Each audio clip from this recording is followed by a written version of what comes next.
Muy buenas tardes, querida familia de Generación Desafiante. Shabbat Shalom. 6 días trabajarás y harás toda tu obra, mas en el séptimo día es consagrado a tu Señor.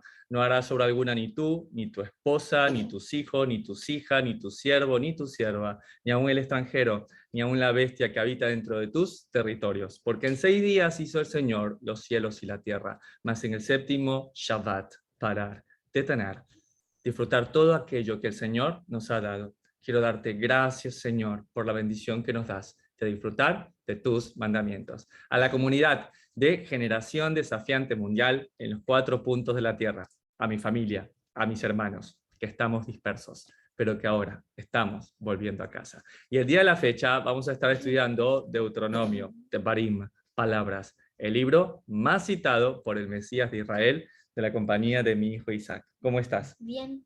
El día de la fecha vamos a continuar con nuestro estudio de Deuteronomio capítulo 16, que el día de hoy nos va a enseñar algo muy importante que hemos esperado por mucho tiempo, que es cómo juzgar con justo juicio. Y empecemos. Deuteronomio 16, verso 18 dice: jueces y oficiales pondrás en todas tus ciudades que tu Dios te dará en tus tribus, los cuales juzgarán al pueblo con justo juicio. Y quiero que se queden con esto porque más adelante lo vamos a usar. Verso 19, no tuerzas el derecho. ¿Y cómo se tuerce el derecho? Da el ejemplo, no haciendo acepción de personas, no tomando soborno. ¿Por qué? Porque el soborno ciega los ojos de los sabios y pervierte las palabras de los justos. La justicia seguirás para que vivas y heredes la tierra que tu Dios te da. Y con Isaac revisábamos este apartado y nos pareció, wow, muy importante, ¿sí? El no hacer acepción de personas. Ya lo dice también Levítico capítulo 19 en los mandamientos de amor al prójimo, de no hacer acepción de personas porque uno es rico, porque el otro es pobre, porque sea hombre, porque sea mujer, porque sea niño o porque sea un adulto. Y de hecho de tomar soborno, la escritura lo llama como hacer cohecho. Si una persona transgrede y lo que hace es dar un soborno, dinero o algún tipo de favor para que eso le sea simplemente librado, eso se llama cohecho y estamos siendo partes de esa transgresión. Ahora, ¿por qué es tan importante para nosotros este libro? Porque habla del Mesías, porque este es el libro más citado por él y de hecho él lo citaría en Juan capítulo 7 y verso 18, diciendo: el que habla por su propia cuenta, su propia gloria busca, pero el que busca la gloria del que le envió, esto es verdadero y no hay en él injusticia. 19. ¿No os dio Moisés la ley y ninguno de vosotros la cumple? ¿Por qué procuráis matarme? Y esto lo habíamos estudiado la semana pasada con Isaac, de no dejarnos sorprender aún por estos aparentes maestros de la ley que realmente conocen de muchas cosas, pero no la cumplen. Pueden de hecho saberse la ley. De hecho lo hablamos en un momento que hasta Satanás conoce las escrituras, pero no es capaz de cumplirlas, de ponerlas por obra. Y dice en el verso siguiente, verso 20, respondió la multitud y dijo: demonio tienes, ¿quién procura matarte? Jesús respondió y les dijo: una obra hice y todo os maravilláis. Había sanado al paralítico de Betesda. Por cierto, Moisés os dio la circuncisión, no porque sea de Moisés, sino de los padres. Recuerden que eso fue la señal del pacto que Dios dijo que tendría con Abraham y con sus descendientes. Y en el día de reposo, circuncidáis al hombre. Verso 23. Si recibe el hombre la circuncisión en el día de reposo, y esto es espectacular, porque Jesús no está hablando nada en contra de ella, para que la ley de Moisés no sea quebrantada, os enojáis conmigo porque en el día de reposo sané completamente a un hombre.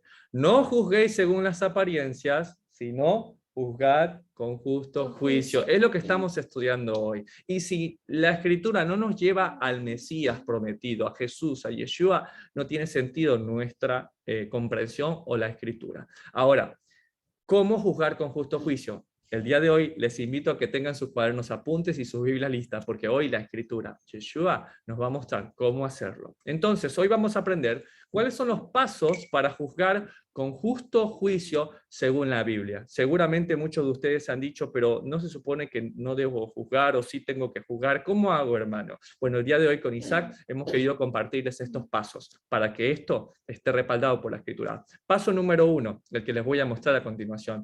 En 1 Timoteo 3, el apóstol Pablo le escribe esta carta a su discípulo en el verso 1 Palabra fiel.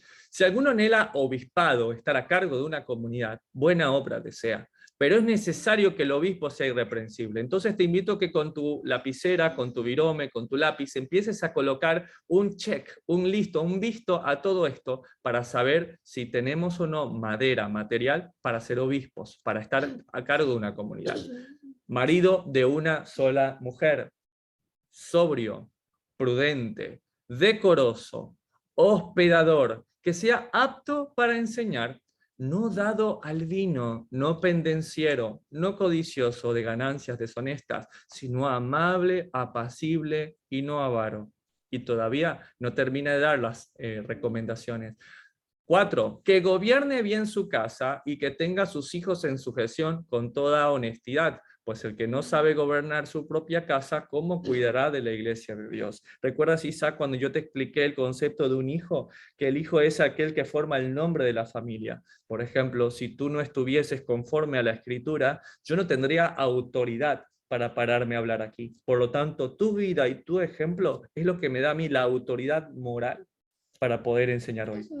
Una autoridad moral significa lo que hemos estado estudiando esta mañana. Un ladrón no puede juzgar a otro ladrón. Un adúltero no puede juzgar a otro adúltero. Si yo voy a juzgar a un alcohólico, a alguien que bebe, pues yo no tengo que ser alcohólico. Entonces, ¿de qué me serviría a mí salvar al mundo y perder mi familia? Verso 6, no un neófito, no alguien que es nuevecito, no sea que envaneciéndose caiga en la condenación del diablo. Y esto no quiere decir que una persona que llega recién al Señor no va a alcanzar a ser un gran ministro o líder en la comunidad. Significa que a veces necesita ser probado, como lo vamos a ver más adelante. 7, también es necesario que tenga un buen testimonio los de afuera. Y esta palabra, grábatela. Tener buen testimonio, para que no caiga en descrédito y en lazo del diablo. Entonces no sirve de nada, Isaac, tener un buen testimonio en la comunidad, pero con los de afuera yo sigo siendo igual como siempre fui. No, yo tengo que ser tal como soy en la comunidad con la gente de afuera. Verso siguiente, los diáconos, Isaac, los que tal vez no están a cargo de la comunidad, pero sirven dentro de ella, deben ser honestos, sin doblez, no dado a mucho vino, no codiciosos de ganancias deshonestas, que guarden el misterio de la fe con limpia conciencia, y estos también sean sometidos a prueba primero, ¿ves? Y entonces ejerzan el diaconado, si es que son encontrados irreprensibles. Entonces, uno de los primeros puntos para que alguien se ponga a juzgar en una comunidad, para que tú quieras juzgar a tu hermano, ¿cuál es? El buen testimonio. Sí, pero el apóstol Pablo en su carta, la segunda carta a los Corintios, verso 10, lo ejemplifica también de una forma maravillosa. En el verso 1 dice, yo Pablo os ruego por la mansedumbre y ternura de Cristo. Mira con qué amor lo hace el apóstol. Yo que estando presente ciertamente soy humilde entre vosotros, mas ausente soy osado para con vosotros, ruego pues que cuando esté presente no tenga que usar de aquella osadía con que estoy dispuesto a proceder resueltamente contra algunos que nos tienen como si anduviésemos según la carne. Verso siguiente, 3. Pues aunque andamos en la carne, no militamos según la carne, porque las armas de nuestra milicia no son carnales, sino poderosas en Dios para la destrucción de fortalezas. Y aquí está una parte que a muchos nos gusta a la hora de juzgar. 5. Derribando argumentos y toda altivez que se levanta contra el conocimiento de Dios y llevando cautivo todo pensamiento a la obediencia de Cristo. Y justamente en tiempos como ahora, viendo festividades paganas, Navidad o tantas otras cosas, venimos con este verso diciendo yo voy a derribar toda altivez. Bueno, escuchen bien porque el apóstol Pablo sigue hablando en el verso 6, estando prontos para castigar toda desobediencia. Y ahí muchos nos encendemos, sí hermano, la idolatría, las fiestas paganas, yo voy a castigar toda desobediencia, pero escucha lo que dice, cuando vuestra obediencia sea perfecta. Entonces, estos puntos que hoy hemos estado estudiando, hay que ser coherentes. El paso primero para juzgar cualquier situación es tener testimonio. ¿Sí? Tener una obediencia que sea perfecta. ¿Eres irreprensible? Entonces sí puedes hacerlo, porque si no vas a caer en algo muy terrible que el Señor condenó. ¿Sí? De hecho, si tú has dicho honestamente, hermano, me falta todavía cumplir las reglas de 1 Timoteo 3 y mi obediencia aún no es perfecta, bueno, escucha las palabras de tu Mesías, de mi Mesías, de la Torá hecha carne, en Mateo 7, verso 1 dice, no juzguéis para que no seáis juzgados, listo. Tu obediencia no es aún perfecta, obra de esta manera. Porque con el juicio con que juzgáis, seréis juzgados. Y con la medida con que medís, os serás medido. Y sigue diciendo en el verso 3. ¿Y por qué miras la paja que está en el ojo de tu hermano y no echas de ver la viga que está en tu propio ojo, un tronco gigante? ¿O cómo dirás a tu hermano, déjame sacar la paja de tu ojo y aquí la viga en el ojo tuyo? Verso siguiente, 5. Hipócrita. Saca primero la viga de tu propio ojo y entonces verás bien para sacar la paja del ojo de tu hermano. Mucho ojo, el testimonio, la obediencia debe ser perfecta, dicho por el apóstol Pablo, Santiago y ahora también por la Torá hecha carne. Entonces, cuando tengas testimonio, hermano, cuando tengamos testimonio, cuando nuestra obediencia a Dios sea perfecta, vamos a ver bien, vamos a entender mejor las cosas. Entonces, no andemos juzgando, porque si andamos juzgando sin tener testimonio, sin que nuestra obediencia sea perfecta, nos va a ir peor. O al menos eso dice Romanos capítulo 2 y verso 1. Por lo cual eres inexcusable, oh hombre, quien quiera que seas tú que juzgas, pues en lo que juzgas a otro, te condenas a ti mismo, porque tú que juzgas, ¿haces lo mismo? Andamos juzgando a los idólatras, a los católicos, a los de otras religiones, y nosotros seguimos idolatrando tal vez no imágenes, sino al dinero, sino nuestro ego. Mucho ojo, verso 2. Mas sabemos que el juicio de Dios contra los que practican tales cosas es según verdad. Dios no nos va a juzgar por como es el del testigo de Jehová, o como es el de la otra religión, o como lo son los mundanos y los paganos. Él nos va a juzgar según la Torá. Verso siguiente, Romanos 2, verso 3. Y piensas esto, oh hombre, tú que juzgas a los que tal hacen y haces lo mismo, que tú escaparás del juicio de Dios. Y no, recuerda lo que dice la Escritura, el juicio comienza por la casa, Isaac. Cuando viene el juicio de Dios, dice que el primero que va a ser juzgado va a ser el sacerdote en el altar. Si Dios llega a la tierra con juicio final, el primero que va a ser juzgado en la comunidad de Generación Desafiante, ¿sabes quién va a ser? Yo. Yo soy el primero que va a ser juzgado, porque el juicio comienza por la casa, porque al que mucho se le da, mucho se le va a exigir. Entonces nuestra casa, Isaac, que es la casa que el Señor ha decidido hospedar a toda esta hermosa comunidad, es la casa que primero tiene que ser juzgada, es la casa que primero tiene que ver que esté viviendo conforme al Señor. Por eso no nos pesa cuando a veces no podemos, por ejemplo, dar el estudio un día porque nos tenemos que dedicar a estudiar mejor, o porque tú y yo tenemos que dedicarnos a otras cosas, porque lo más importante, Isaac, no es hablar de la Escritura, es que la Escritura haya hablado a nuestros corazones y a nuestra vida. Por ello, entonces, Isaac, ¿cuáles son los pasos para juzgar con justo juicio según la Biblia? Número 1, tener testimonio. Perfecto en obediencia. Perfecto en obediencia. Eso lo acabamos de ver en 1 Timoteo 3, en 2 Corintios 10 y en Romanos 2. Ten testimonio, sé perfecto en obediencia. Bueno, hermano, entonces yo, la verdad que soy lo que dice 1 Timoteo 3, yo soy lo que dice 2 Corintios 10 y tengo claro las consecuencias de Romanos 2. ¿Ya puedo juzgar? Todavía no. El paso número 2 lo encontramos en Gálatas capítulo 6 y verso 1. Hermanos, si alguno fuere sorprendido en alguna falta, vosotros que sois espirituales, los que se consideran que son hijos de Dios, restaurarle con espíritu de mansedumbre, con amor. Considerándote a ti mismo, no seas que tú también seas tentado. Cuidado con decir, no, es que este es un borracho, es un adúltero, es este. Hoy, cuidado. Cuidado, no sea que tú que estás juzgando a otros también seas tentado en lo mismo. Sobrellevad los unos la carga de los otros y cumplid así la ley de Cristo. ¿Por qué? Porque si yo por estar juzgando a otro me olvido que yo también puedo ser tentado, ese juicio que le lanzo a otro, ojo, también puede venir para mí. O al menos eso dice la Escritura cuando vemos la historia de David. David había cometido adulterio con Betsabé. Hijo. No, es que me acuerdo que no sé cuántos capítulos de Deuteronomio tú mencionaste a alguien que ayudaba a las personas que veían pornografía y que dice, bueno, voy a ver, y después se hace adicto a la pornografía. Exactamente, esa es una historia verdadera de un pastor evangélico que le ayudaba a las personas a rehabilitarse la pornografía, pero él nunca lo había probado. Y como nunca lo había probado, él quiso saber a qué se metía la gente. Y ese fue su error. Y allí cayó en el mundo de la pornografía. No sé más allá si el Señor lo restauró o no. El punto es como tú lo dices, Isaac, ¿no? Uno tiene que ser prudente con respecto a esto, y lo mejor que uno puede hacer es estar limpio de aquello en lo cual uno va a juzgar. ¿Está bien?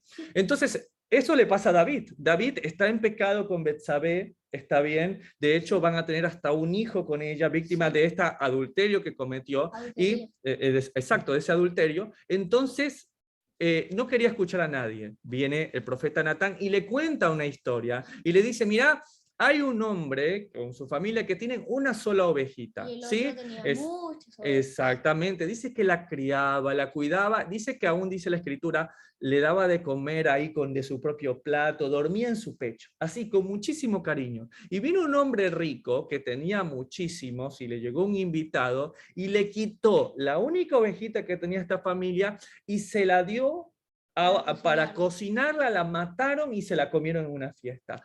¿Qué debe hacer? Y David se enojó. David dice que entró en cólera, un ira, dice, el tal que ha hecho merece juicio, y se puso y tiene que pagar, y esto no puede ser. Y dice la escritura que realmente monta en cólera. Y en ese momento viene Natán y le dice, tú eres ese hombre, David. Tú tomaste a una mujer, a la única que tenía Urías, teniendo tú muchas otras, y lo mataste. Y en ese momento David es confrontado, y así como has juzgado tú a ese hombre, ese mismo juicio se viene sobre ti. Y de hecho le pasó. David pagaría, perdió a su hijo, después moriría Amnón, después moriría Absalón, sus mujeres fueron deshonradas en el palacio por su hijo, un montón de cosas. Entonces, hijo, lo segundo que debemos aprender de esto es, cuando ejercemos juicio, dice que en la justicia de Dios no habita la ira. O sea, yo no puedo juzgar cuando estoy enojado, cuando estoy molesto. No puedo hacerlo así. Entonces, a la hora de dar un juicio, que sea con misericordia, hermanos, que sea con amor, como pensando en nosotros mismos. Al menos Santiago capítulo 5 ejemplifica esto de forma maravillosa. Verso 19, hermanos, si alguno de entre vosotros se ha extraviado de la verdad y alguno le hace volver, sepa que el que le haga volver al pecador del error de su camino, salvará de muerte un alma y cubrirá multitud de pecados. ¿Cómo le hago volver? Con amor, con mansedumbre. Entonces, Isaac, vamos a repasar los pasos para juzgar con justo juicio según la Biblia. 1, Ser testimonio y perfecto en obediencia, como lo vimos. El segundo, que sea en amor, que sea en amor, está bien, y que sea en amor, como lo vimos en Gálatas 6 y Santiago 5, no quiere decir que el veredicto no sea firme, ¿sí? Esto es como cuando uno cría a los hijos, o sea, es mucho orden y mucho amor, no es poco orden, ¿sí? Y mucho amor, ni poco amor y mucho orden, no, es mucho de los dos. 50-50. ¿Está bien? Significa que debe ser, como dijiste por ahí, equilibrada las dos cosas. Ahora, ¿cuál es el punto 3? Muy importante antes que vayamos a juzgar. No, hermano, yo ya quiero juzgar. No. ¿Tienes testimonio? ¿Eres perfecto en obediencia? Sí. ¿Lo vas a hacer en amor? Sí, lo voy a hacer en amor. Bueno, no te pierdas el paso 3, que está en Mateo 18, por la Torá hecha carne, Yeshua, Jesús, verso 15. Por tanto, si tu hermano peca contra ti, ve y repréndele. Ve, ahí está, hermano, voy a reprender a mi hermano. Estando como, Isaac. Tú y él soy. Tú y él solos. Si te oyere, has ganado a tu hermano. Por lo tanto, Isaac, el estar solos con tu hermano es el tercer paso. Se exalta en público y se corrige en privado. Muy bien, de hecho, me encantó porque ese es el tercer paso. No. El primer paso es tener testimonio, ser perfecto en obediencia. El segundo es hacerlo en amor. Y como bien lo dijiste, hijo, el tercer paso es corregir en privado y exaltar en público, como lo vimos el día de hoy con Mateo 18:15. ¿Está bien? Bueno, hermano, dice la palabra siempre que los labios ajenos sean los que alaben a las personas. Entonces siempre el buscar, hermano, qué bien que lo hiciste. Y si lo hizo mal, bueno, lo voy a buscar en privado. Digo, hermano, esto no estuvo bien. Ahora, si yo ya tengo que corregirlo, ¿cómo debo hacerlo? Bueno, Bien. justo no podemos hacerlo enseguida. Ya el Señor nos va a dar toda la lista de todos los pasos que tenemos que tener para corregir. Hermano, ¿y qué pasa si esta persona que estoy queriendo corregir en privado igual no entiende? Bueno, el Mesías lo sigue diciendo en Mateo 18 que acabamos de leer, pero en el verso 16. Mas si no te oyere, toma aún contigo a uno o dos, para que en boca de 2 o 3 testigos conste toda palabra. Y si no lo oyere a ellos, dilo a la iglesia, y si no oyere a la iglesia, tenle por gentil y publicano. Imagínate, hay muchos que todavía siguen diciendo que se consideran gentiles. Aquí el Mesías considera a un publicano, a un pecador, como un gentil. ¿Está bien? Entonces, hay un orden. Yo lo busco en privado, y si no, pues lo digo a la iglesia, pero hay un paso antes, ¿está bien? Entonces, para corregir, tenemos que seguir estos pasos, ¿está bien? Y aún para decirlo a la iglesia, para decir el juicio, no debe ser a la ligera. Debe ser, como lo dice el Mesías en Apocalipsis, capítulo 2. Él nos va a dar el orden para corregir. Pon mucha atención, anótalo. ¿Cómo debo corregir a una persona? Bueno, ya tiene los pasos, pero no puedes hacerlo, no puedes hablar de la corrección si no lo haces como nuestro Mesías. Nuestro Mesías en Apocalipsis capítulo 2 va a juzgar a una de las iglesias, de hecho, como es la de Tiatira, que entendemos que es una homología hoy en día a la iglesia católica. Y uno diría, no, entonces va a destruir la iglesia católica. Pon mucha atención, cómo el Señor juzga a la iglesia de Tiatira, símil a la iglesia católica. Verso 19, empieza diciéndole, yo conozco tus obras, amor y fe y servicio, y tu paciencia, y que tus obras postreras son más que las primeras. ¿Qué? Jesús así arranca. ¿Por qué no le dice simplemente por idólatras, por pecadores cae fuego del cielo? Pará. Jesús está diciendo en Apocalipsis 2, cuando empieza su corrección a la iglesia de Tiatira, a la iglesia católica, dicen, yo conozco tus obras, tu amor, tu fe, tu servicio y tu paciencia. ¿Y sabes qué? Es así. Los comedores, la cantidad de obras que hace la iglesia católica. Mi hermano, pero hace un montón de cosas malas. Sí, pero escucha, el Mesías nos está dando una cátedra que a pesar de que una persona o que un sistema como el que está hablando aquí es terriblemente, ha reconocido lo bueno. Le dice, tus obras postreras son más que las primeras. Piensa en una persona, piensa en esa persona que tal vez siendo católica, celebrando festividades paganas como hoy en día, tiene algo de bueno. Y nunca olvides esto al momento de corregir. No es que yo cuando estoy enojado quiero corregir. Bueno, lo primero que tienes que hacer, como estamos viendo ahora, es reconocer lo bueno de las personas. No solamente para ellos, sino para que tú también te acuerdes delante de quién estás. Para que la misericordia y el juicio que son necesarios estén contigo. No dice solo el juicio, dice la misericordia y el juicio es lo que necesitamos para apartar al pecador de su camino. Entonces, el Mesías está diciendo que a pesar de que va a corregir duramente a la iglesia de Tiatira, a la iglesia católica, le está reconociendo que sus obras postreras son más que las primeras. Si no te gusta, puedes reclamarle a nuestro rey. Verso siguiente, verso 20, este es el siguiente paso.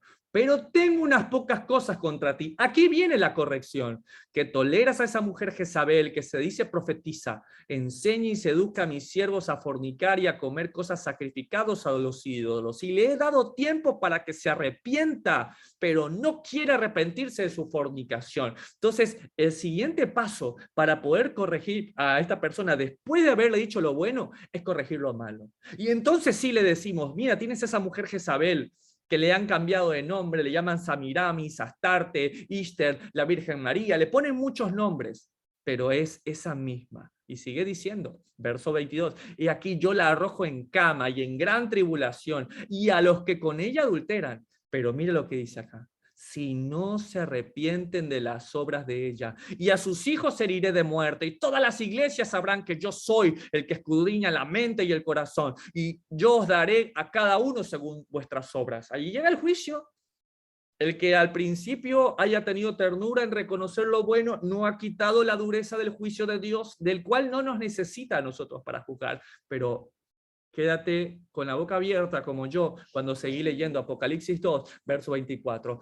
Pero a vosotros, dice, y a los demás que están en Tiatira, que están en la religión católica, a cuanto no tienen esa doctrina y no han conocido lo que ellos llaman las profundidades de Satanás. ¿Qué es la profundidad de Satanás? El saber que una persona católica sabe que es un ídolo, sabe que eso no le agrada a Dios, leyó la escritura y a pesar de eso no le importa. Eso es las profundidades de Satanás. Pero ¿cuánta gente hay que lo hace por ignorancia? ¿Cuántos familiares que ya han fallecido tuyos, sí, que muchas veces lo conociste a tu abuelito, a tu bisabuelita viejito, ¿sí? Que lo hacían con una devoción, con un deseo, pero que ni entendían bien lo que hacían. Esa gente no conoció las profundidades de Satanás. ¿Y qué va a hacer Dios con esa gente? Yo os digo, no os impondré otra carga. ¿Qué quiere decir eso? En mi comprensión, que a la final de cuentas Dios es el que juzga. Y que nos vamos a sorprender muchas veces por las decisiones que Dios va a tomar, pero no queda en mí, sino solamente en Él. Mira, paso 1, dijo el Señor, le reconoció lo bueno. Luego le dijo lo segundo, terriblemente, ¿sí? De todo lo que le iba a pasar. Pero en el tercer paso me quedé impactado. Le da una oportunidad, verso 25. Pero lo que tenéis, retenedlo hasta que yo venga. Al que venciere y guardare mis obras hasta el fin, yo le daré autoridad sobre las naciones. Pero es católico, Señor, es de la iglesia de Tiatira. Toda boca se cierra y todos se postran delante del que vive. Y el Señor dice, y las regirá con vara de hierro, y verán quebradas con vaso de alfarero, como yo también la he recibido de mi Padre, y les daré la estrella de la mañana. Pero no, si esos son paganos, tú no sabes lo que ha habido detrás del corazón de cada persona, que tal vez no conoció lo que tú has conocido. Dios le va a dar una recompensa a estas personas si se arrepienten. Esta recompensa, tú no sabes si en el último momento de la vida de un pagano, pecador, católico, idólatra, de lo que sea, se arrepintió de corazón. ¿No me crees? Míralo a Dimas, muriendo al lado del Señor en el Gólgota. Y dijo, Señor, acuérdate de mí cuando estés en tu reino, hoy mismo estarás conmigo en el paraíso. Y entonces, no, es que entonces no puede ser Dimas salvo, porque no puede ser que a último momento el idólatra, el pecador, el católico, el testigo de Jehová, ese se arrepintió. Tú no lo sabes. Y si se arrepintió y Dios le dio salvación, ¿quiénes somos nosotros para ser como Dios hace? No importa cuántos pecados te hagas, pero mientras te arrepientes de corazón, te perdona. Por ejemplo, no sé, alguien pecó, no sé, 10.000 veces. Si se perdona, si se arrepiente de corazón, Dios lo perdona. Así es, dice que el amor cubre multitud de pecados. Así es. Yo, Isaac, fui un hombre tremendamente pecador. Sin embargo, donde abundó el pecado, sobreabundó la gracia de Dios. Donde estaba yo haciendo ahí un católico, pagano, idólatra, vino el Señor, abrió mis ojos y me dijo lo que a esta iglesia te atira. Me dijo, si te arrepientes, si vences al final, yo te daré autoridad. ¿Y cómo el Señor nos lleva? ¿Cómo el Señor es misericordioso? Entonces, Isaac, vamos a repasar juntos, ¿te parece? Vamos a ver si entendimos realmente cómo juzgar conforme a las Escrituras. ¿Sí? Pongan mucha atención todos. ¿Cuáles son los pasos para juzgar con justo juicio según la Biblia? Lo que el Mesías nos pide. Paso número 1, Isaac. Tener testimonio perfecto en obediencia. Así es, y lo vimos en 1 Timoteo 3, 2 Corintios 10 y en Romanos 2. ¿Cuál es el segundo paso? Que sea en amor. Que sea en amor, que sea con espíritu de mansedumbre, como lo vimos en Gálatas 6 y en Santiago 5. Número 3, Isaac. Corrija en privado y exalta en público. Corrige en privado, ¿sí? Y exalta en público, claro que sí. Ahora, como lo vimos en Mateo 18, ¿y qué pasa si vamos a corregir? Ya, ok, hermano, yo tengo todo esto, tengo testimonio, lo voy a hacer en amor, lo voy a hacer en privado. ¿Y cómo voy a corregir? Vamos a hacerlo como lo hizo el Mesías. Primero, ¿qué tengo que decirle a la persona? Lo bueno, reconocer que algo de bueno tiene. La persona no es totalmente perversa, siempre hay algo rescatable en las personas. Luego lo malo. Claro que sí, hermano, esto no está bien. Yo sé que tú quieres amar a Dios, yo sé que esta es tu intención, pero esto está mal. Pero no me quedo en lo malo, sino que le doy también la oportunidad. Mira, si tú te arrepientes, si quieres aprender de la Escritura, yo te voy a acompañar. Vamos, que en Generación Desafiante está dando el curso básico de capacitación, te paso los estudios, vamos al grupo de varones en Ser Sansón No Basta. Hermana, le dice otra, vamos al grupo de mujeres de oración. Tú le puedes decir a un niño, vamos a Desafiante Kids, porque así lo dice el Mesías. Esa es la forma como debemos juzgar. Ahora, si yo les podría preguntar a la comunidad, ¿les quedó claro? ¿Queda claro cómo tenemos que juzgar con justo juicio según la Biblia? ¿Sí? Ok, vamos a ver si eso es verdad. Vamos a ver si es verdad que estos puntos se cumplen. Tener testimonio, estar en amor, corregir en privado y corregir como lo hace finalmente el Mesías. Vamos a verlo. Corrigiendo y juzgando. Deuteronomio 16, verso 21. No plantarás ningún árbol para acera cerca del altar de tu Dios que tú te habrás hecho, ni te levantarás estatua, lo cual aborrece tu Dios. Dos cosas que han provocado juicio en nuestras bocas durante mucho tiempo: los ídolos y las festividades paganas, esta en específico. Y para los que vayan a ver este estudio después, ¿sí? El Señor sabe de que lo único de lo que nos abrazamos es de la Escritura, que cuando empezamos a estudiar un libro es verso por verso, y nos quedamos impactados al ver que el día de hoy, 25 de diciembre, correspondía estudiar el capítulo donde Dios pide no nos pongamos estos árboles de Navidad en casa. No fue un estudio temático. Esto es lo que nos correspondía, pero Dios está al control de esto.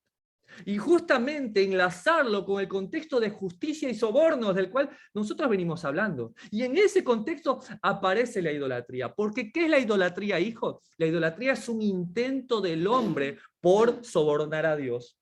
Decirle a Dios, yo no puedo cumplir tus mandamientos, no puedo eso, no robar, no adulterar, pero me consigo este santito, esta imagen, y le doy algún cariñito para que me hable con Dios, y es un soborno, ay, para que me ayude. ¿Y sabes qué? Le decía Isaac, ¿quiénes son los personajes más religiosos dentro de las personas? Ladrón. Los delincuentes. Y ahí vemos a los carteles teniendo grandes tratas, de hecho, con la religión, con la religiosidad. ¿Sí? Tenemos ahí a San Judas Tadeo, a la Muerte Blanca o a la Virgen Blanca, al Gauchito Gil, que es muy conocido acá en la Argentina. Y de hecho, mira cómo oran todas las mañanas estos delincuentes. Dicen así verso, en la primera parte de su oración, que es inventada. Dicen, si ojos tienen, que no me vean. Si manos tienen, que no me agarren. Si pies tienen, que no me alcancen. No permitas que me sorprendan por la espalda. No permitas que mi muerte sea violenta. No permitas que mi sangre se derrame.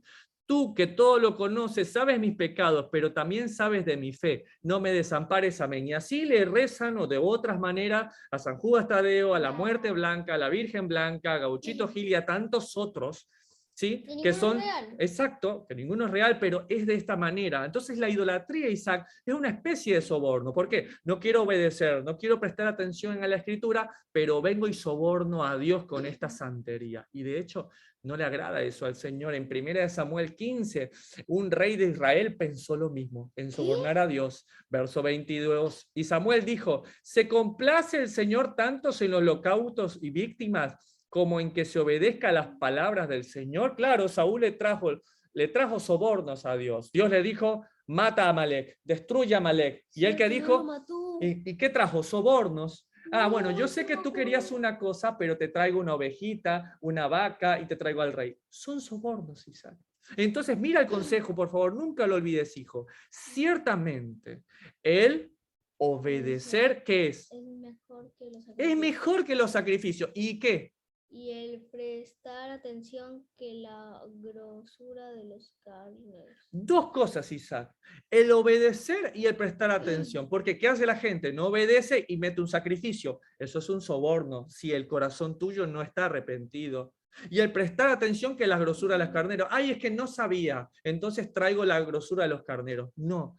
Obedecer y prestar atención, Isaac, porque mira esto, 23, porque como pecado de adivinación es la rebelión, y como ídolos, que lo que estamos criticando hoy es idolatría, la obstinación. Cuidado con los juicios, amados hermanos, ese pagano idólatra, ese de ahí, ay, qué asco que me da esa gente. Y si está siendo obstinado delante de Dios con respecto a los mandamientos, también es idolatría. ¿Ya has escuchado la palabra del Señor y te cuesta todavía honrar a tu esposo?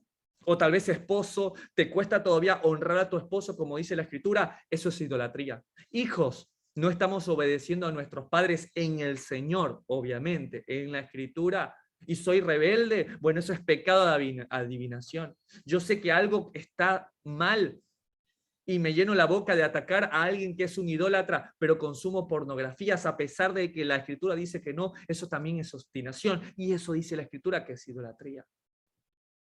Vemos un mandamiento de Dios y estoy rechazándolo, eso es obstinación.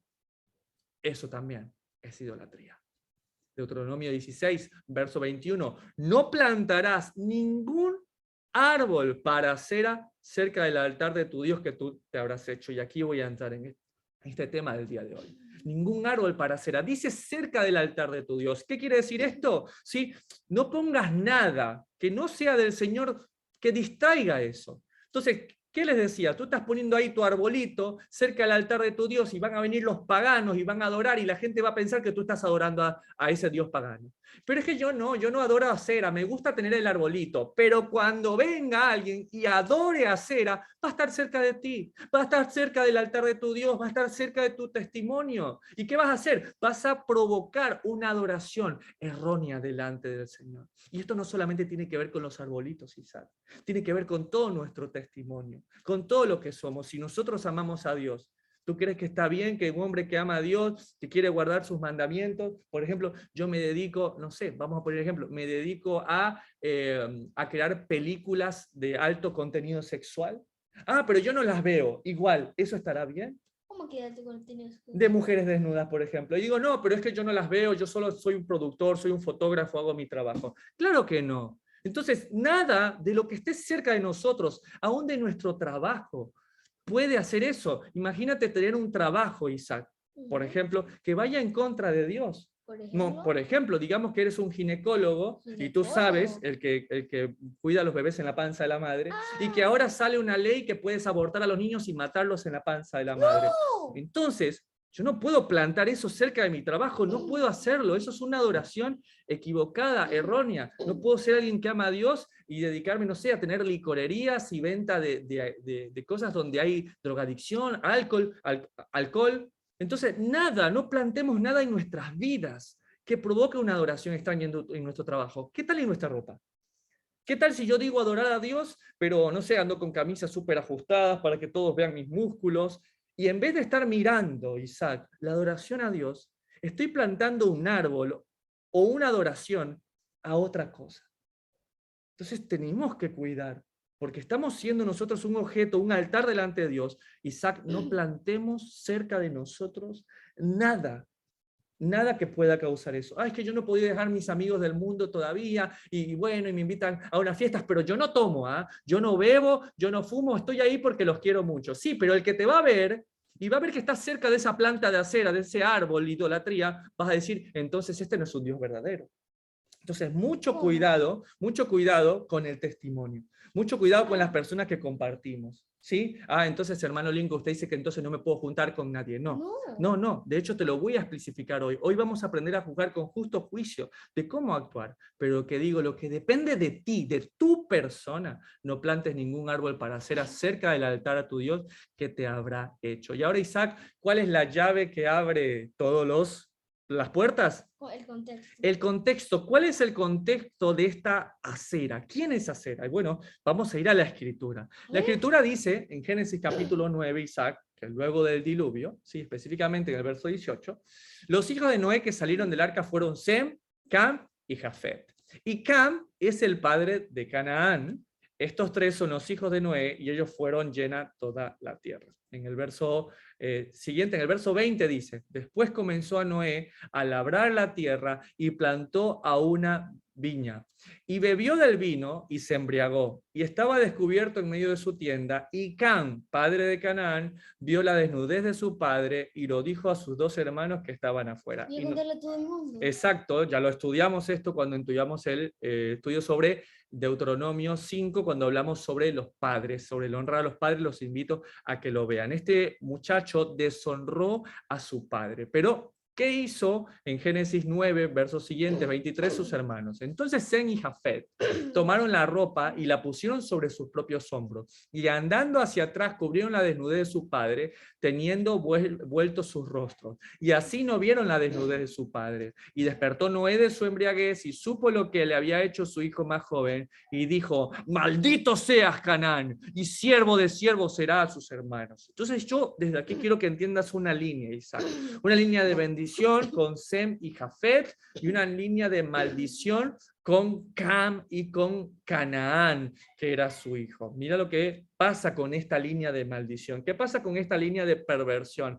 Ya más adelante, un capítulo más adelante, en Génesis 10, verso 6 dice, los hijos de Cam, este que fue lo maldijeron, Cus, Misraim, Fut y Canaán, y los hijos de Cus, que también viene esta línea de maldición, Seba, Avila, Sapta, Rama y Sapteca, los hijos de Rama, Seba y Dedán, y Cus, aquí está, hijo de Cam, de la línea de maldición, engendró a Nimrod. El ídolo. Claro, quien llegó a ser el primer poderoso en la tierra. Muy bien, este ídolo que en Génesis 10 entendemos que es Nimrod, en el verso 9, este fue vigoroso cazador delante del Señor, por lo cual se dice, así como Nimrod, vigoroso cazador delante del Señor. 10, y fue el comienzo de su reino, Babel. Este es el hombre. Este es el hombre que hizo la Torre de Babel. No. Ahí está. ¿Viste qué sorprendente? ¿Ves el lugar de maldición de donde vienen? Vienen desde Cam y ahora estamos llegando a Nimrod. Pero mira, mucha atención. Esto que encontré en algunas fuentes, ahora yo se las voy a compartir en la parte inferior izquierda. Dice así. ¿Qué pasó con Nimrod? Se casó con una mujer llamada Semiramis, ¿sí? Llamada más adelante como Acera, Astarte, Astoret, Diana de Éfeso, Isis e Ishtar, y otros nombres que te voy a hablar más adelante. Estuvo casada con Nimrod, la que hablamos en Génesis 10, y que fue cómo logró todas sus conquistas, mediante dicha alianza a través del matrimonio con él. Sin embargo, luego de su muerte, Nimrod, algunos aseguró haber quedado embarazada por los rayos del sol. Y cuando nació su hijo Tamuz, afirmó que era la reencarnación de su esposo Nimrod. Imagina esta mentira, Isaac. Es más falso. Es más falsa. ¿Y sabes qué pasó, Isaac, con esta mentira? La gente lo creyó. Y aquí te quiero mostrar. Mira, Semiramis y Tamuz en Babilonia, le cambiaron de nombre, Isis y Horus en Egipto, acá Naamu y Enki en Sumeria, Shikmo en Asia, Devaki y Krishna en India, y en Roma también personificaron a María y Jesús. Y Dios sabía de este terrible culto de Egipto, ¿ah? Por ello lo ordena como un mandamiento más adelante. Ahora, ¿quién es esta Acera? Que ya te expliqué que viene de Semiramis. Acera viene del nombre del Strong H833, Ashera o Astarte, ¿sí? Del hebreo Asherá o el plural Asherim y Asherot. La literatura ugarítica, quiere decir la literatura de Siria, se refiere a ella como la amante de los dioses, la madre de 70 deidades. Viste que todas son las mismas, todas son madre e hijo, pero son las mismas. La reina del mar, escucha esto, la reina del mar, yo después te voy a mostrar algo con respecto a ello, donde viene esa estrellita. La madre de Dios, como que si Dios tuviese madre. Sus representaciones fueron levantadas y adoradas en Jerusalén también, ¿sí? En Primera de Reyes 15:13, en Samarias en Primera de Reyes 16:33 y también en el libro de Segunda de Reyes. Ahora, yo te dije que Egipto la tomó muy fuertemente. ¿Y quién estuvo por 430 años en Egipto? Israel. Por eso Dios les dice, mira esto en Éxodo 34, verso 11, guarda lo que yo te mando hoy. He aquí que yo te echo delante de tu presencia el amorreo, el cananeo, al eteo, al fereceo, al ebeo, al jebuseo y a todos estos feos. Verso 12. Guárdate de hacer alianza con los moradores de la tierra donde has de entrar, para que no seas tropezadero en medio de ti. ¿Y cuál es el tropezadero? Mira, Isaac. ¿Cuál? 13. Derribaréis sus altares y quebrantaréis sus estatuas. ¿Y cortaréis qué? Sus imágenes de acera. Sus imágenes de acera. Entonces, imagínate, Dios sabía de este culto que viene de Génesis 10, con Samirami, con Nimrod, sabía que a Samirami le cambiaban de nombre, que a Acera, que a Astarte, ¿sí? Y le dijo, cuídate de estas imágenes, cuídate de colocar esto en tus hogares. ¿Está bien? Entonces, mientras hombres de Dios como Moisés, como Josué, por ejemplo, que dirigieron al pueblo de Dios, celoso de su palabra, mientras ellos vivieron, el pueblo se mantuvo, pero un día, ¿sabe lo que pasó, Isaac? En Jueces 2, un día murió Josué. En el verso 8 dice, Josué, hijo de Num, siervo del Señor, murió a la edad de 110 años. Wow, y lo sepultaron en Timnat, Jerez, tierra de su heredad, en la región montañosa de Efraín, al norte del monte de Gaz. También murió toda aquella generación que había sido enseñada por Josué, que había sido enseñada por este gran varón. Y surgió otra que no conocía al Señor, ni sabía lo que él había hecho por Israel. Y esto es un gran error, Isaac. Cuando tú estás esperando que sí, Dios levanta a hombres maravillosos como Josué. Pero ¿qué dice el mandamiento? ¿Le enseñarás esta palabra a quién? A tus hijos y a los hijos de tus hijos. Entonces sí, bendecimos a Moisés, a Josué, a hombres de Dios que nos enseñan, pero la responsabilidad de enseñarle a mis hijos es mía, y esto no hizo esta generación. ¿Y qué le pasó a los hijos de ellos que no conocieron al Señor? Verso 11, esos israelitas hicieron lo que ofende al Señor y adoraron a los ídolos de Baal, abandonaron al Señor, Dios de sus padres que los había sacado de Egipto, y siguieron a otros dioses, dioses de los pueblos que los rodeaban. Y ahí entra Baal y entra Samiramis también como Acera. Y lo adoraron, provocando así la ira del Señor. Abandonaron al Señor. ¿Y qué símbolo de abandonar al Señor? Isaac, léelo, por favor. Y adoraron a Baal y a las imágenes de Asta.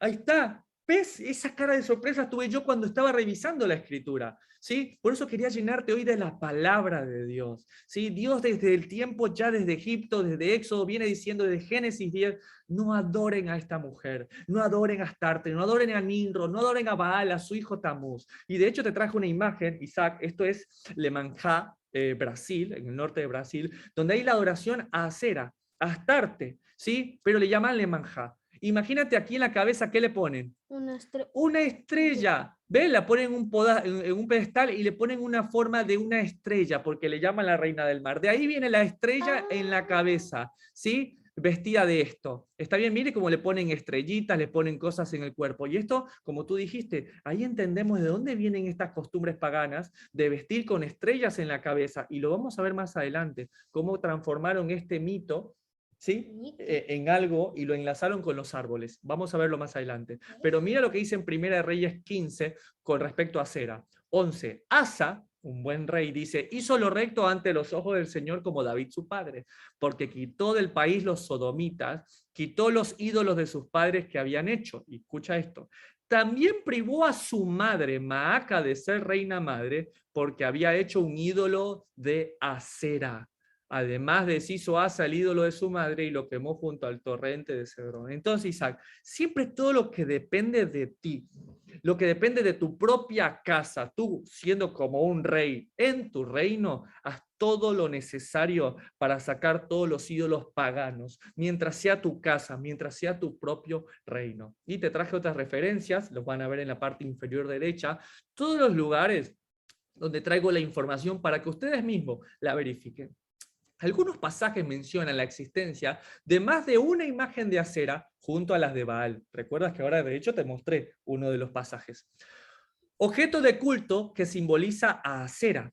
Cuando no se menciona a la diosa o a su imagen, la palabra Acera se refiere al palo de madera o a un tronco de un árbol. Entonces, cuando tú veas un tronco de un árbol o un árbol frondoso, mucha atención porque están hablando de Acera, que estaba en pie en los santuarios cananeos, y te muestro la cita, dedicado al ídolo como un símbolo de la vegetación. ¿Está bien? Y de hecho, ahí te traje una imagen que me gustó mucho. Mira la imagen que tiene. Algunos tenían formas más estilizadas, como el que te mostré, pero mira la estrella en la cabeza. Nuevamente, como una estrella tiene, ¿sí? En este caso de madera. ¿Y qué hizo un buen rey como fue Ezequías? En Segunda de Reyes 18:3 dice así: hizo lo recto ante los ojos del Señor, conforme a todas las cosas que había hecho David su padre. Él quitó los lugares altos, quebró las imágenes y cortó los símbolos de Acera. Entonces aquí vemos claramente, Isaac, que estos símbolos de Acera en forma de madera, en forma de tronco de árbol o más confeccionados, estaban para ser cortados. Y mira, les traje unas referencias más.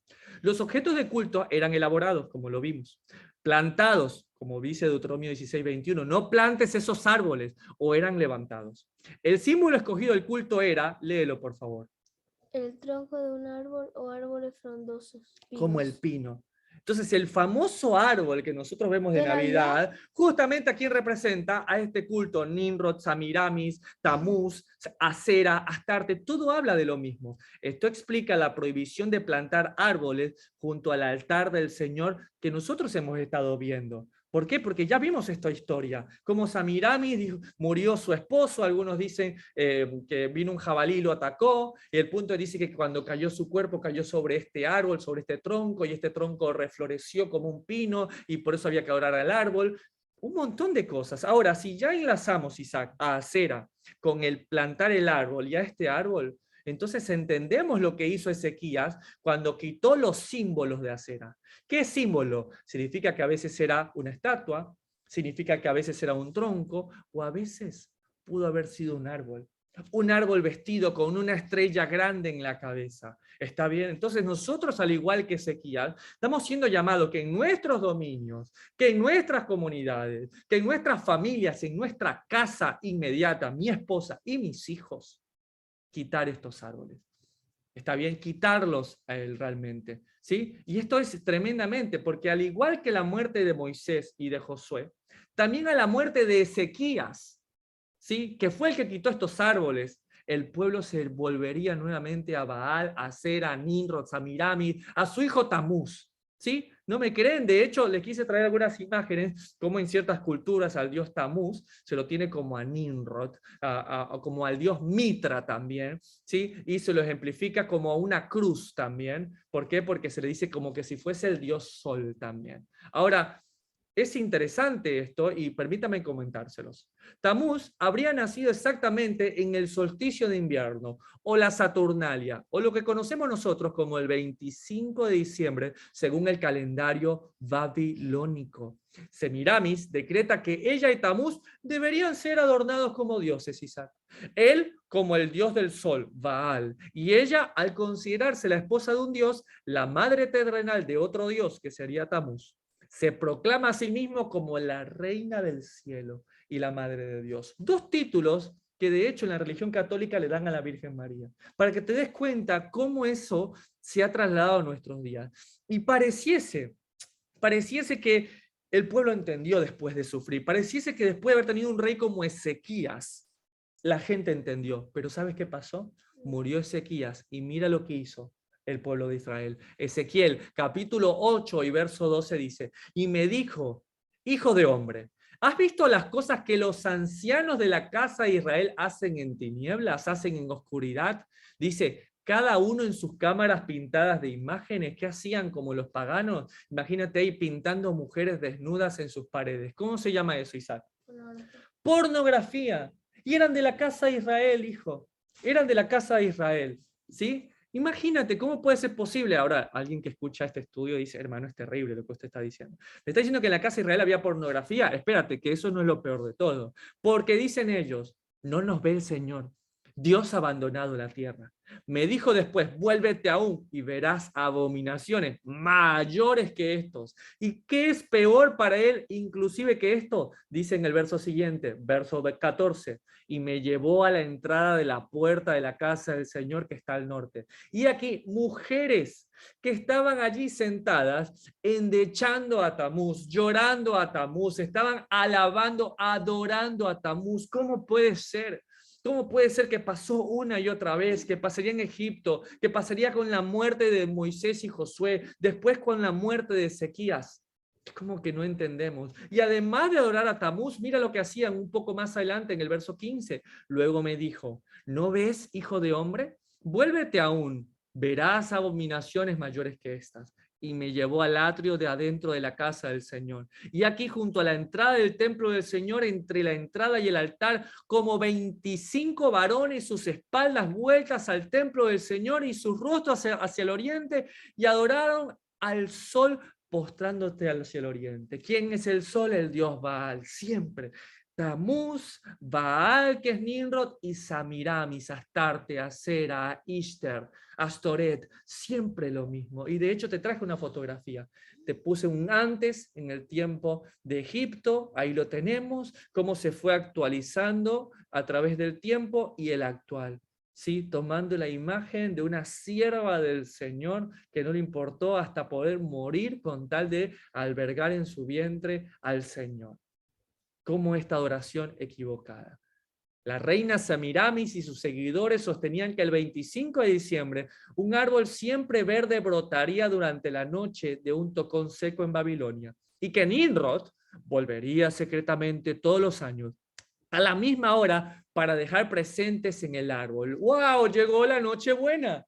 La famosa costumbre de la Nochebuena, miren de dónde proviene, ¿sí? Y tenemos ese árbol, o teníamos ese árbol en medio de nuestra casa. pero con el fin de convertir a los pueblos paganos al cristianismo, la Iglesia Católica estableció el 25 de diciembre como fecha de nacimiento de Jesús. Así, en lugar de celebrar un Dios pagano, se establecería celebrando al Dios judeo-cristiano. Y ahí va la pregunta que nos hicimos hoy, Isaac. ¿Realmente Jesús nació el 25 de diciembre? ¿Realmente nació? Pues vamos a verlo con algunos ejemplos realmente para que realmente te quede como esa duda, ¿no? Para que tú digas, necesito aprender más de este tema. Lucas capítulo 2, por decirte un ejemplo, verso 8 dice, había pastores en la misma región que velaban y guardaban las vigilias de la noche sobre su rebaño. La noche que nace Jesús, dice que había pastores en esa misma región. Ahora, si fuese diciembre 25,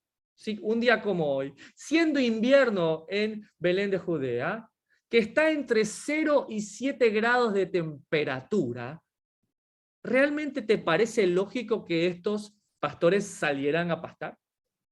Es que cualquier pastor se quedaría horrorizado pensando en esto. Pero si fuese septiembre, octubre, que es la última temporada, que sería otoño, si fuese más posible. Verso 9. Y aquí se les presentó un ángel del Señor. La gloria del Señor los rodeó de resplandor y tuvieron gran temor. Verso 10. Pero el ángel les dijo, no temáis, porque aquí os doy nuevas de gran gozo, que será para todo el pueblo, que os ha nacido hoy en la ciudad de David un Salvador, que es Cristo el Señor. Entonces, por una cuestión lógica de temperatura, estos pastores no pudieron haber estado ni el 24, ni el 25, ni el 1 de diciembre. ¿Está bien? No es, se los alcanza por ver por última vez en el campo, en las noches heladas, hasta septiembre, octubre, no mucho más allá de eso. Ahora, no solamente que si en este momento hay alguien que esto le está sonando duda, es algo impresionante porque aún la religión católica, que es la que instituye el 25 de diciembre como nacimiento de Jesús, mira lo que dice en este apartado. La Inmaculada Concepción de la Santísima Virgen María, conocida también como la Purísima Concepción, es un dogma de la Iglesia Católica proclamado en 1854, ni siquiera es tan antiguo, de 2000 años de tradición cristiana al respecto, y se celebra el 8 de diciembre. Escucha, entonces, si yo soy un católico, que lo era, y era un católico comprometido, no podía entender cómo el 8 de diciembre queda embarazada María. ¿Cuánto tiempo entonces, Isaac, duró el embarazo del 8 de diciembre al 25 de diciembre? Si queríamos tener esto sería 12, pero normalmente 12. son 9 meses. Son 9 meses. O entonces, ¿sí? Suponiendo que la fecha fuese real, que de hecho podríamos decir que está bastante cercano, y para entender este tema del nacimiento de Jesús a profundidad, no te pierdas el curso básico de capacitación. Pero si fuese el 8 de diciembre, que podría serlo, ¿cuánto es diciembre más 9 meses? Imagínate, diciembre, enero, febrero, marzo, abril, mayo, junio, julio, agosto, septiembre.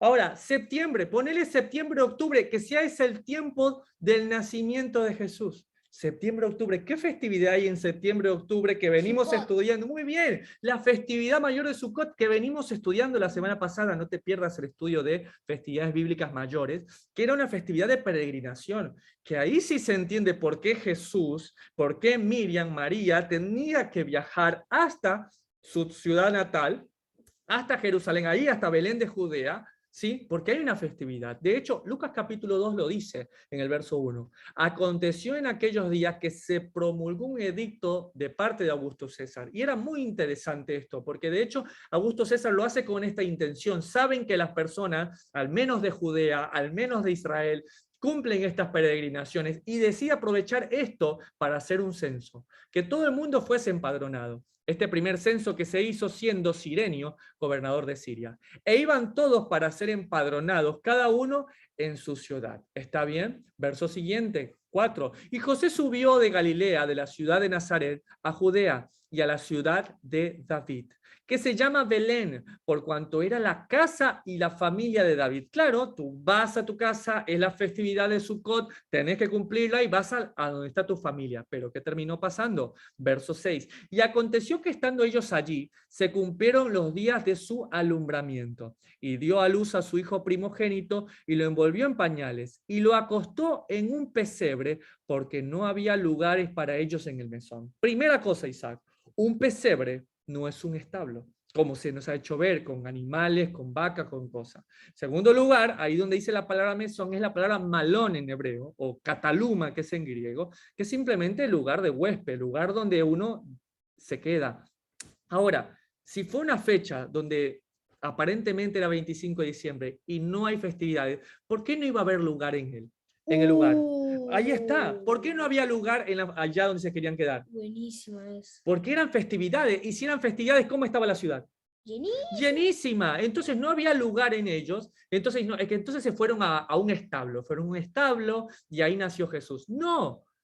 Aquí en ninguna parte de la escritura dice que Jesús nació en un establo. Dice que nació en un pesebre. ¿Y de dónde viene la idea del establo, Isaac? Bueno, permítanme y les pongo en la parte inferior derecha todas las citas donde ustedes pueden buscar esto.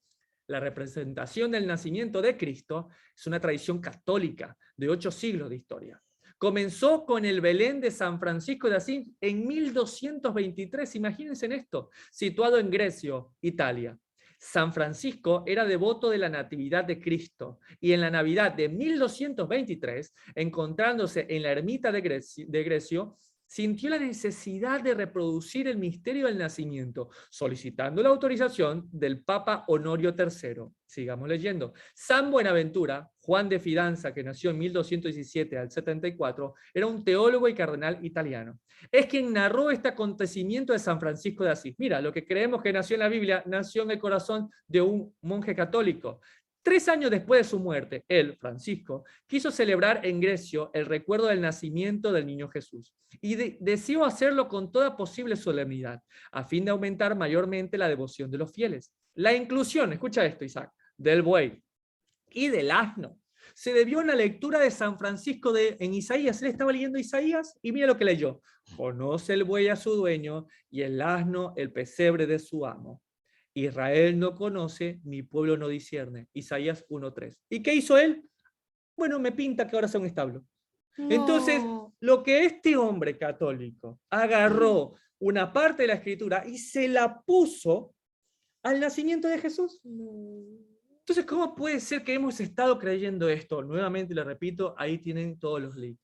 ¿Sí? Entonces, ¿dónde nació Jesús? ¿Nació en un establo? Ya les he mostrado que no había animales. ¿Sí? Ahora, ¿cuál es este lugar, Isaac? En tiempos de, ponele septiembre, octubre, donde todo el pueblo está lleno haciendo una festividad y no pueden estar. ¿Qué lugar le dieron ellos? Le dieron una Sukkot. Le dieron un Sukkot para que el Mesías viniera y naciese. Una festividad que habla, ¿sí?, de que Dios hace tabernáculo con nosotros, que viene a habitar con nosotros. Es cuando el Verbo se hizo carne y habitó entre nosotros. ¡Wow! Increíble, increíble. ¿Quieres aprender un poco más a profundidad? Te repito, no te pierdas el curso básico de capacitación, el tema número 11. Ahora, qué importante, hermanos, entender esto. Hermano, me voló la cabeza. Hoy, si estás como con nosotros, con Isaac, estamos, wow, extasiados de la palabra de Dios. Queremos salir a correr a decir esto. Y esto es la idea de hoy. Hoy quiero que me pongan atención. Hoy quiero abrirles mi corazón con respecto a este tema. Quiero pedirles que no me juzguen y si van a hacerlo, juzguen con justo juicio. ¿Está bien? Una vez que tenemos esta información, esta verdad que Dios nos permitió conocer, al abrir nuestros ojos y que nos ha hecho libres, ¿qué haremos con ella?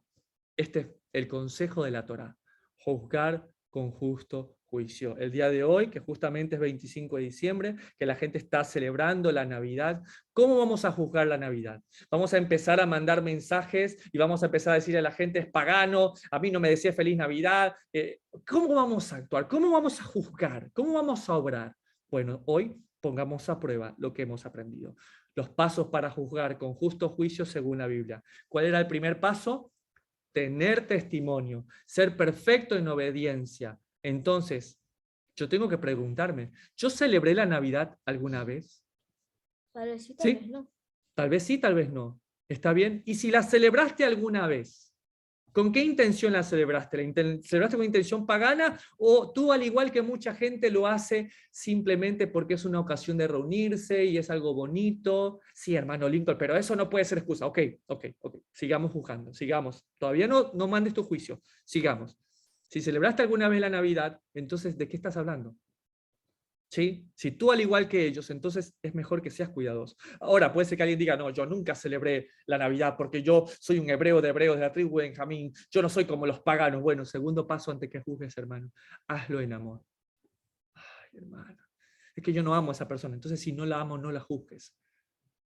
Porque por eso Dios nos juzga, porque Él nos amó primero. Entonces, hazlo en amor. ¿Por qué? ¿Conoces lo que significa para esa persona la Navidad? ¿Tú sabes lo que significa para esa persona? Puede ser que sea una madre que nunca se reúne con sus hijos y es la única vez que se ponen de acuerdo para reunirse. Ay, hermano, entonces usted está consintiendo la Navidad. No, lo que estoy diciendo es, juzga con justo juicio. Conoce a las personas que vas a juzgar antes de mandar tus videos o las palabras o las acusaciones. Juzga con justo juicio. Ok, hermano. Está bien, lo voy a hacer con amor. Ok, lo vas a hacer con amor. Punto 3, hazlo en privado. No mandes en el grupo de la familia, son todos unos paganos, se van a ir al infierno. No, corrige en privado, exalta en público.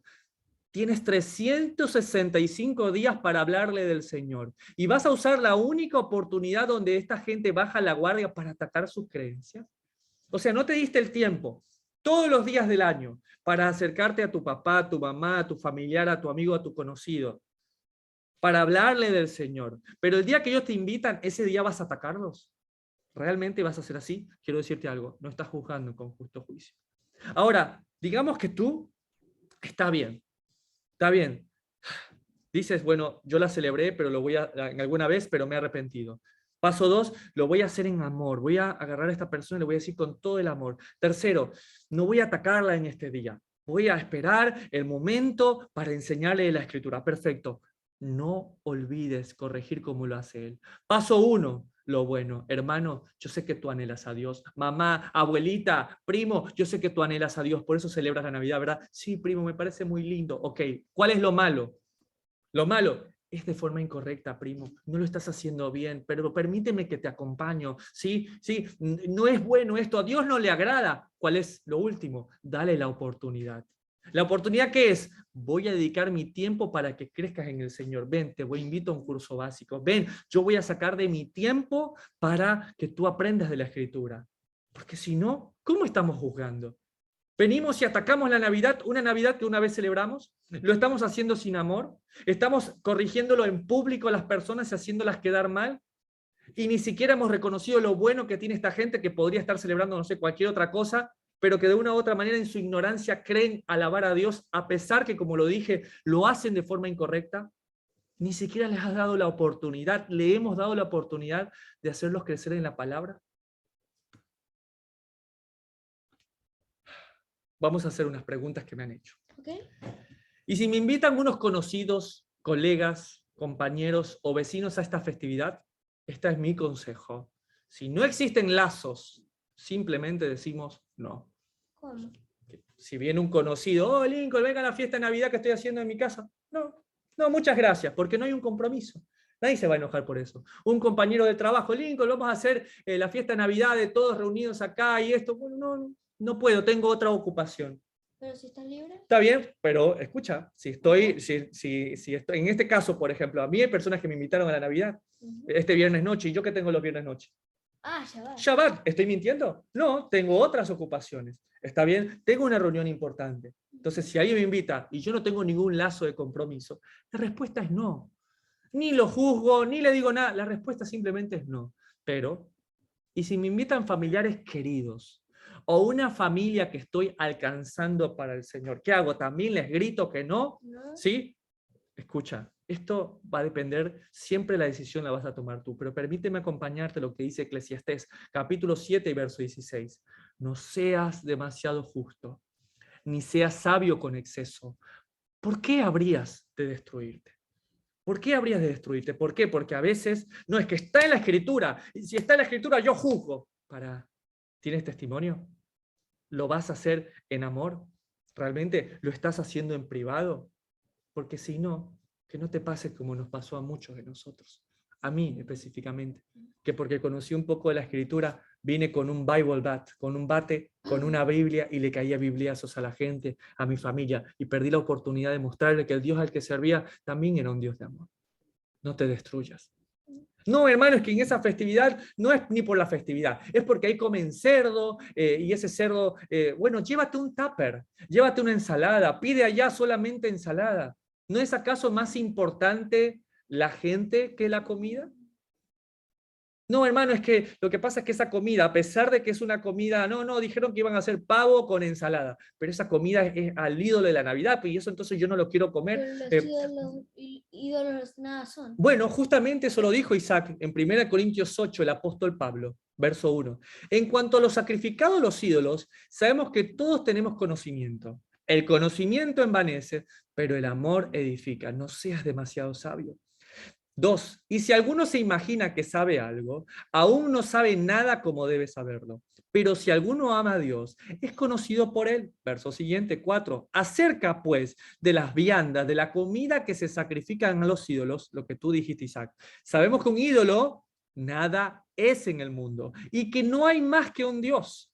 Pues aunque hay algunos que se llamen dioses, sea en el cielo o en la tierra, como hay muchos dioses y muchos señores, para nosotros, sin embargo, solo hay un Dios, el Padre, del cual proceden todas las cosas, y nosotros somos para Él, y un Señor, Jesucristo, por medio del cual son todas las cosas. Los dioses, ¿sí? Los dioses nada son. Si puedo evitar ir a estas festividades, lo evito, no voy. Si no tengo lazos, no tengo nada que hacer ahí. Ni se diga tener algo en mi casa. O sea, lo que es en mi dominio, ni se diga. Si alguien me invita externo y yo no tengo ningún lazo y lo puedo evitar, pues evitémoslo. ¿Sí? Ahora, puede ser que sea muy importante estar allí. Un padre enfermo, una madre, alguien. ¿Qué pasa en esos lugares? ¿Qué pasa en esos momentos? ¿Qué pasa con la gente que recién llega y está cargado de esto? Bueno, el apóstol Pablo lo dice en Romanos 14 y verso 1. Recibid al débil en la fe, pero no para contender sobre opiniones. No puede ser que el primer día que yo le voy a hablar de una persona es atacar la Navidad. ¿Sí? Ni siquiera le he enseñado si se llama Israel él. Ni siquiera le he mostrado a Jesús. No le he dicho que él pagó un precio. No lo he visto. O sea, no, recibe a esa persona. ¿Está bien? Esa persona nueva, hermano, yo he visto que quiero conocerte un poco más, te invito a que vengas acá, que voy a celebrar Navidad porque escuché tu mensaje. Bueno, si puedo evitar ir ese día y voy al día siguiente, mejor. Ahora, si para esa persona es importante, bueno, juzguemos bien si esa persona está interesada en el Señor, porque aquí dice recibir al débil, pero no contender sobre opiniones, porque uno cree que se ha de comer de todo, y otro que es débil come legumbres. El que come no menosprecia al que no come, y el que no come no juzgue al que come, porque Dios le ha recibido. Y no juzgues con ligereza estos versos, que en el tema número 8 te los enseñamos en el curso básico de capacitación. Verso 4. ¿Tú quién eres que juzgas al criado ajeno? Entonces, esto nos pega mucho a nosotros. A veces alguien nos invita y que no, que venga a celebrar la Navidad y no, tú eres un pagano, un pecador. ¿Es tu criado? Hazlo primero tu discípulo. Cuando él te diga, yo soy tu discípulo, ¿sí? ¿Por qué? No, yo solo soy discípulo de Jesús. No, pero Jesús dijo, ve y haced discípulos. El apóstol Pablo asimismo llamaba a los demás y les decía hijos también.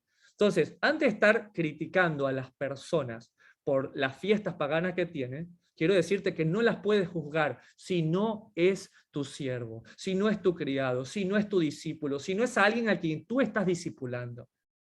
¿Tú quién eres que juzgas a la gente del mundo? A los del mundo Dios los va a juzgar. A los de tu casa, a esos júzgalos. A tus propios discípulos, a tu comunidad, a esos.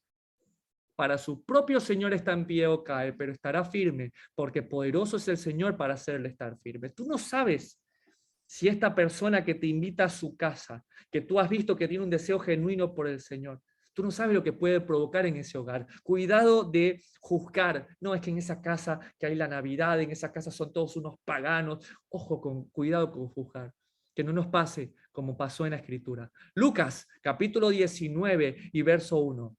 Habiendo entrado Jesús en Jericó, iba pasando por la ciudad. Y sucedió que un varón llamado Zaqueo, que era jefe de los publicanos y ricos, o sea, lo peor de lo peor, procuraba ver quién era Jesús, pero no podía a causa de la multitud, pues era pequeño de estatura.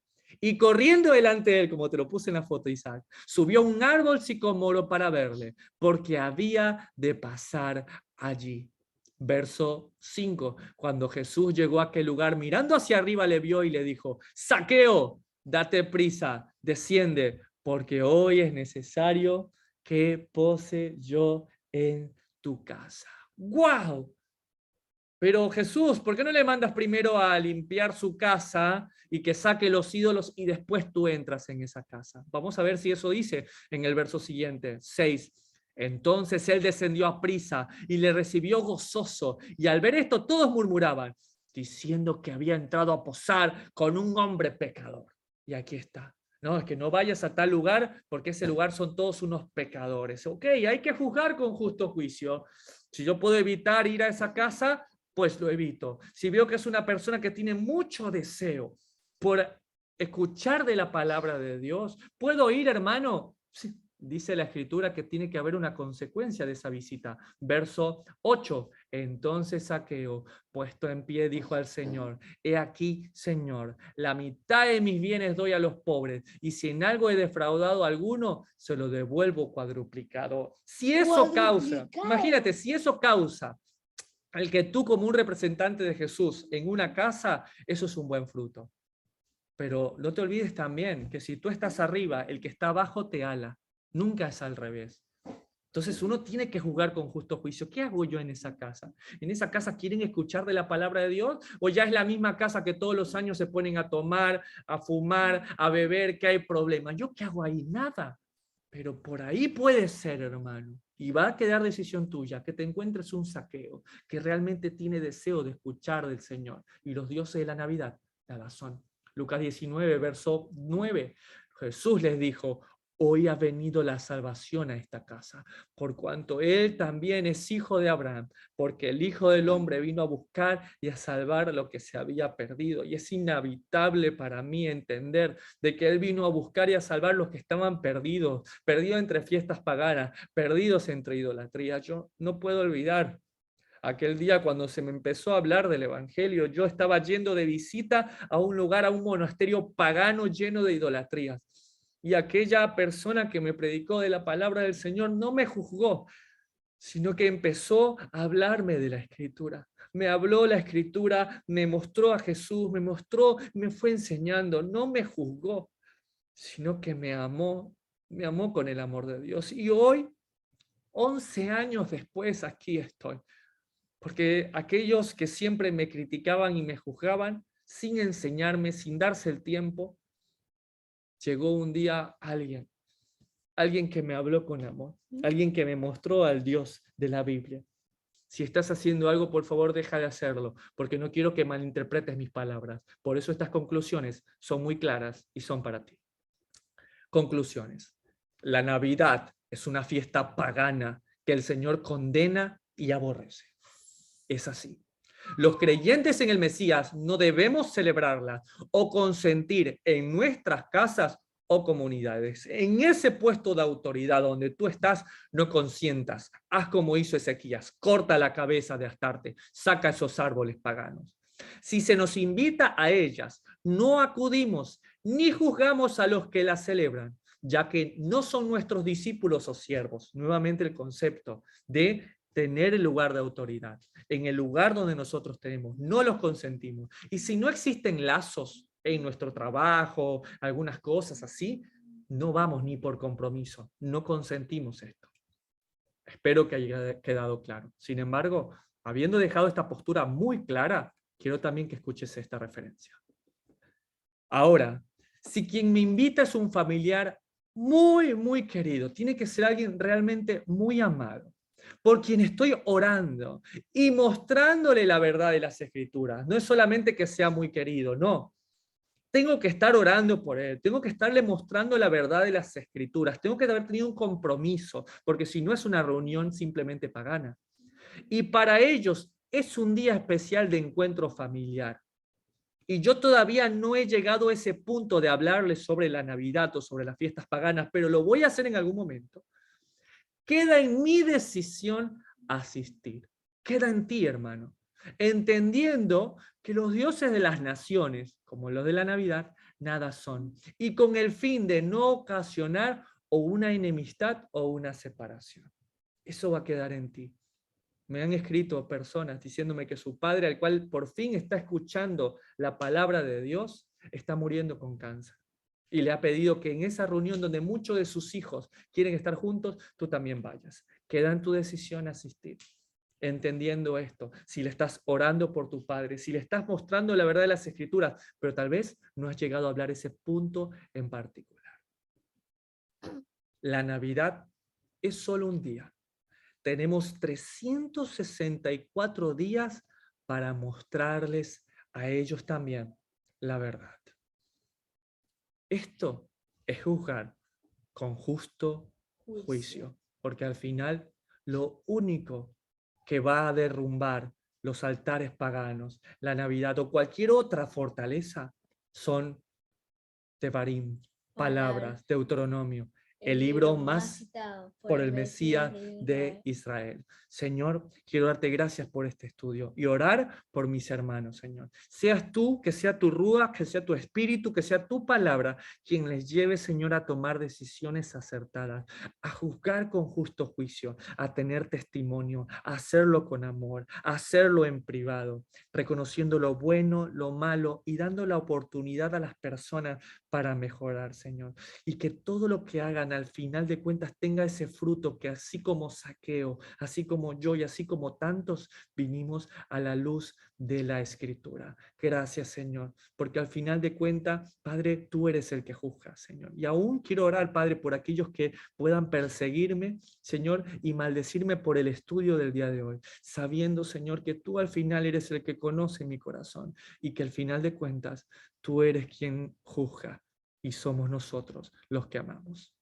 Amén, amén, amén. Nos vemos la próxima semana para estudiar Deuteronomio capítulo 17 en la compañía de mi hijo Isaac. Que el Señor me los recontra bendiga. Shabbat, Shabbat Shalom. Shabbat Shalom.